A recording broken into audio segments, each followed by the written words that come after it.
আজিৰ দিনটোত মূল্যবৃদ্ধিৰ বিৰুদ্ধে অভিযান বিচাৰোঁ। সমগ্ৰ ৰাজ্যৰ মানুহ মূল্যবৃদ্ধিত ভাৰাক্ৰান্ত। কিন্তু যেতিয়াই এনেকুৱা ধৰণৰ গুৰুত্বপূৰ্ণ প্ৰশ্নবিলাক আহে, মূল্যবৃদ্ধিৰ বিৰুদ্ধে মানুহৰ ক্ষোভ বাঢ়ে, মানুহে যেতিয়া চৰকাৰৰ বিৰুদ্ধে খং প্ৰকাশ কৰে, মানুহে যেতিয়া স্মাৰ্ট মিটাৰৰ বিৰুদ্ধে ব্যাপক প্ৰতিবাদ সাব্যস্ত কৰে, সেই সময়ত আমি দেখিবলৈ পাইছোঁ যে সেই সময়ত সদায় চৰকাৰখনে এটাই কাম কৰে যে এনেকুৱা ধৰণৰ বেলেগ এটা ইছ্যুটো ডাইভাৰ্ট কৰিবৰ কাৰণে, বিষয়টো বেলেগ ফালে নিবৰ কাৰণে সদায় ইছ্যুটো ডাইভাৰ্ট কৰি দিয়ে। এনেকৈ য'ত হাল বাব লাগে তাত হিয়াল খেদিবৰ কাৰণে মুখ্যমন্ত্ৰীজনে মানুহক ব্যৱস্থা কৰি দিয়ে।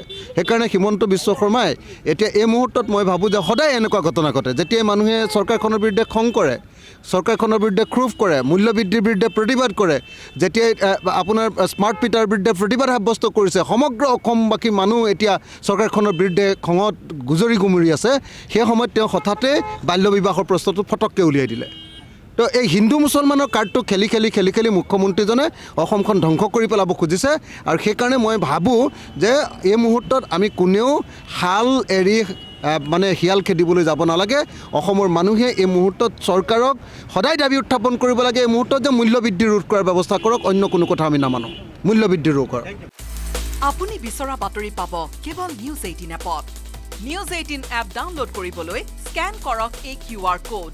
গুগল প্লে ষ্টৰতো পাব এই নিউজ 18 এপ।